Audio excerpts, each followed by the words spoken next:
আমাদের ছাত্রলীগের সভাপতি সাদ্দাম মানে সাদ্দাম ভাইয়া আদু ভাই আর কি, তার বিষয়ে একটা কথা বলবো। ওই মাঝখান দিয়ে আন্দোলন একটা ভিডিও ভাইয়া শোনেন, একটা ভিডিও ভাইরাল হয়েছিল যে ও বলতেছে যে হলে হলে তামাশারা যারা করছেন, হলে হলে এই যে পাবলিক শেভিং যারা করছেন, হলে হলে পাবলিক শেভিং যারা করছেন তারা কি তাদের সবই মনে রাখা হবে। তারপর আরো কি জানি বলছিল যে আরো অনেক কিছু বলছিল যে স্টুডেন্ট ও আন্দোলন যাবে আন্দোলন আসবে, বাংলাদেশ ছাত্রলীগ থাকবে। সেই ছাত্রলীগ কোথায়? আমার তো প্রশ্ন সেখানেই, ছাত্রলীগ কোথায়? আপনাকে তো আমি কোনো আন্দোলনে দেখি নাই ভাইয়া। আপনি যে এত সাহসিকতার সাথে ভাষণ দিচ্ছিলেন, আপনি কোথায়? আপনি নিজেও তো ছিলেন না আন্দোলনে, আপনি আপনার চেলাপেলা লাগাই দিচ্ছেন। আপনি নিজেও তো আন্দোলনের মাঝখানে ভয়ে সিঙ্গাপুর চলে গেছেন। তাদের নিরাপত্তা দিয়ে আমাদের দায়িত্ব। চলমান গাড়িতে সাধারণ মানুষজন আছে, তাদের নিরাপত্তা দিয়ে আমার দায়িত্ব, তাদের নিরাপত্তা দিয়ে আমাদের দায়িত্ব। আমরা চলমান কোন গাড়িতে আপনাদের আমরা চলমান কোন গাড়িতে ইচ্ছা করে দিন আসুনি। আমার অনুরোধ, চলমান গাড়িতে সাধারণ মানুষজন তাদের নিরাপত্তা দিয়ে আমাদের দায়িত্ব, সাধারণ মানুষজনের নিরাপত্তা দিয়ে আমাদের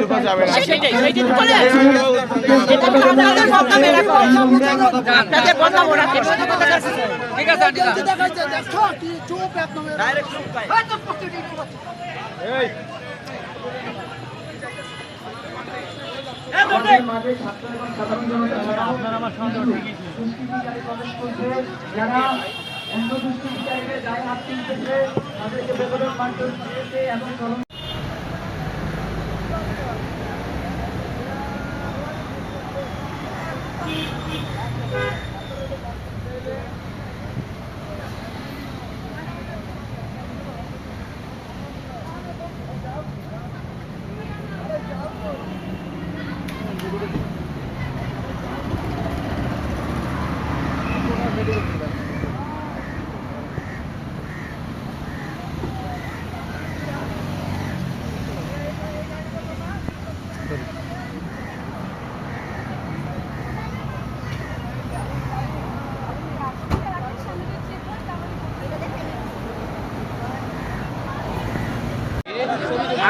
দর্শক দেখতে পাচ্ছেন যে আওয়ামী লীগের কিন্তু এক সদস্য কিন্তু ইতিমধ্যে দেখতে পাচ্ছি তাকে কিন্তু ধরা হয়েছে, তাকে কিন্তু শনাক্ত করেছেন আওয়ামী লীগের। সে কিন্তু দৌড়ানি দিছে, দেখতে পাচ্ছেন বঙ্গবন্ধু সেই বাসার সামনে কিন্তু আওয়ামী লীগের এক নেতা এসেছিলেন, তাকে কিন্তু এইভাবেই গণধোলাই দেওয়া হচ্ছে আমরা ইতিমধ্যে দেখতে পাচ্ছি। দর্শক আওয়ামী লীগের যে নেতা, সেই নেতা কিন্তু ইতিমধ্যে আসছেন।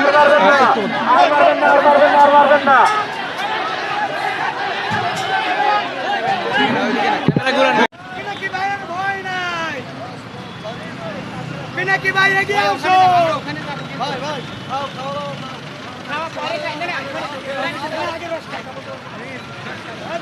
পিনাকি ভাই ভট্টাচার্য, উনি হচ্ছে আমাদের নেতা, ওনার কোম্পানি থেকে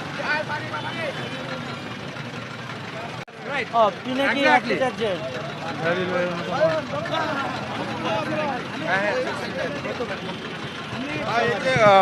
ভাই একটু পরে আমরা বলবো, একটু পরে বলবো।